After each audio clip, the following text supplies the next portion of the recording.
Starting with Mike, I have everything that I need. His new pot, which has the giant holes in the bottom. And as you'll remember from my previous videos, I like to just mix a little bit of the substrate with some of my reverse osmosis water that I have ready here, just to pack into the bottom to stop all of that from sliding through. I'm having a quick look to see how much I should put in, just to give me an idea of how much to pack. It's about 1/3 of the way down. We don't want to throw soil all over Mike here, so my idea is to sort of get the soil level with what we have there, and I can always just put a little bit over there gently, but I don't want to drown those little pitches. So I'm going to mix in my water here, make a bit of a paste, and then pop it in there. This is kind of the consistency that I'm looking for, so it's not completely soaked through, but it's also not completely dry, and it's sort of stuck together. I'm just going to spoon that into this container here, and just using my spoon compact it down. Not super compact, as you know, just enough to allow water through and to make space for the newbie. Okay, of course, I just realized I've made a mistake. It's actually not this pot here that I want to use. It's this one here. But same principle, I've already put the soil in. I'm now just literally going to take that, chuck it into this new pot, compact that down, and then just add a little bit of dry soil. Doesn't necessarily need to be wet. And then I'll get to the point where I can have Mike even with this. So this is the level at which I'm satisfied that Mike is going to be level with the top of the new pot. So I'm just compacting this. As you can see, I'm being quite forceful here. The reason I'm doing that is because Mike is quite small. And although he's going to grow a hell of a lot during the summer, he doesn't have a massive root system just yet. So this space that I've left open here is going to be where his roots will go first, and then they're going to go down. So for this, I'm not going to worry too much that I've over-compacted or anything like that. My next mission would be to get Mike out of his pot and then get him into this hole. So you will have seen my very advanced technique in my previous videos for how we can get one of these little guys safely out of their pot without much damage, or any damage is the win.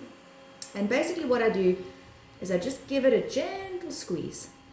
I find that it helps if the soil has had moisture, but not a ton. You don't want it to be seeping with moisture, but you also don't want it to be so crumbly that the plant and the roots come out separately. When I'm repotting purely because I want extra growth or space for growth in summer, I want this entire plug of soil to come out as neatly as possible so that I can just take it and place it in the center here. And basically what I do, as I said, give it a little bit of a gentle squeeze to loosen that soil, and then I normally take a knife. Butter knife works best. And I just slide it gently around the edges. Those crunching noises are not a concern. That's just soil on plastic. With some plants, they do have substantial root systems. And if you're doing this and you feel that you've hit some sort of resistance or something like that, just gently pull the knife out. Try again from a different angle, because chances are you've hit a root. So here you can see Mike is pretty much going to slide out. Now this is where it gets tricky, because I don't want him to fall, so I want to give him some support, but I also don't want to hurt him. So what I'm using is my friend gravity and balance, just to sort of balance the knife and this plug. You see how that came out? There's a bunch of perlite at the bottom here. That is not an issue at all. Perlite just helps for drainage at the bottom of a pot. Some plants need it. So all I'm going to do is just gently coax that away so that it's not a giant plug in the middle of the soil. And then I just put Mike in the middle like that. I'll show you a better angle in one moment. All right, so I have now gently placed him on top of the soil. I did need to give a slight push down just to sort of get him to settle in that soil, but I'm not shoving him in and I'm not making a hole and burying him in that hole. What I'm going to do now is I'm just going to take a spoon and I'm going to pour my soil into these surrounds here until we get to that sort of level. You can see he is slightly under the rim of the pot, which wasn't what I was aiming for. So I have two choices here. I can either top up this bottom layer of soil inside the pot, or I can leave him as he is and only fill the soil up to this level. And I think that's actually what I'm going to do, because that way I give myself a little window that if I do want to top up with some nice fresh soil in the late summer, I have room for that. So I've decided to put my soil in a bowl.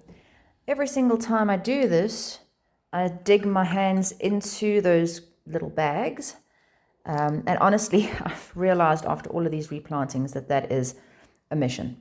So a bowl works best, and I'm just using a spoon, as you can see, just to gently top up with my soil there. So I'm going to do this all the way around.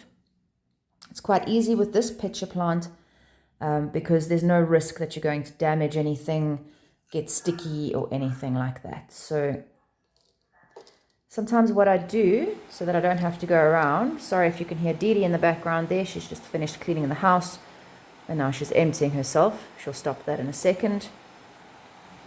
There we go. So you can also drag it around like that so that you don't necessarily have to go in a circle, but it really just depends on what you prefer and how bad your OCD actually is. So this topping up will continue slowly, slowly, slowly until I'm at the same level as the soil currently. Then I'm going to compact, and then I'm going to top up once more.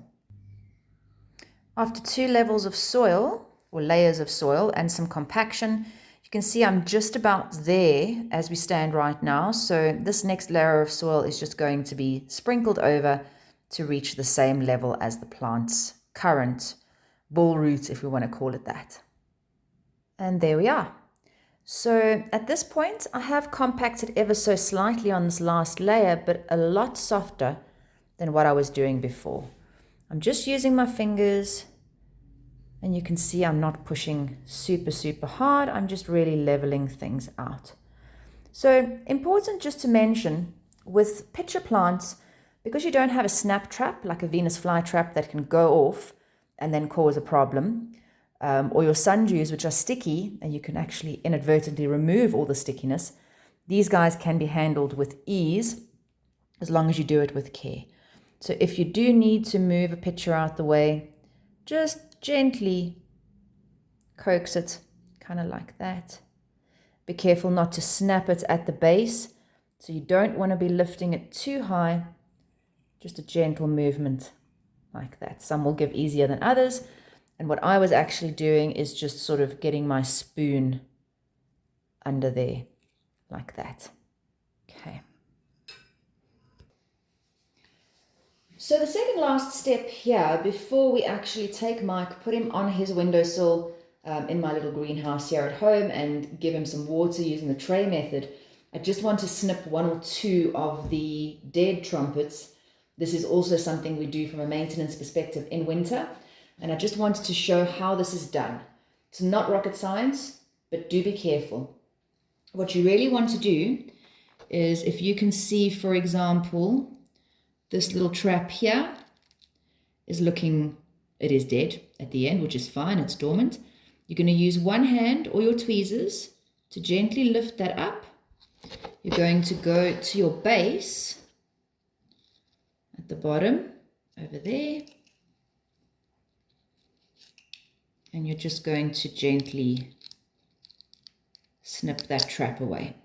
Okay, so you end up with your trap, and then you'll have a little leg left behind. So there is one final one here that I do want to trim, and I'm going to just show you how I would use my tweezers if I had fat fingers or didn't want to get my hands in there. This is an option.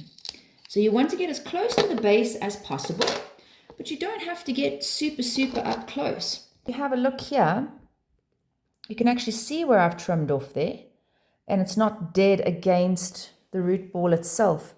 There's actually a little bit of space, and that's perfectly okay. There is one other little one here, which is not looking great. It's like a premature one that never actually grew. So I'm just going to snip that. And then I need to use my tweezers just to pull it out because I don't want to upset the rest of the plant. Unfortunately, I did get a bit of sand into this trap here. So again, I just used my tweezers to pull that out, but I had to look at it so you couldn't probably see it on the camera. But everything else is great. So Mike is now ready to go back onto the windowsill. This will remain his home for the next year at an absolute minimum, perhaps even longer. He might not grow as big as this pot in a year, so we'll just have to play it by ear. My final step before putting him in his place on the windowsill is just going to be to wet the soil. I'm going to do this from above using my reverse osmosis water, and I'm going to allow it to run through. So what will happen most likely is you'll see some beading here of water. So just pour very, very, very, very, very slowly until you see the water dripping out the bottom. Allow that to stop.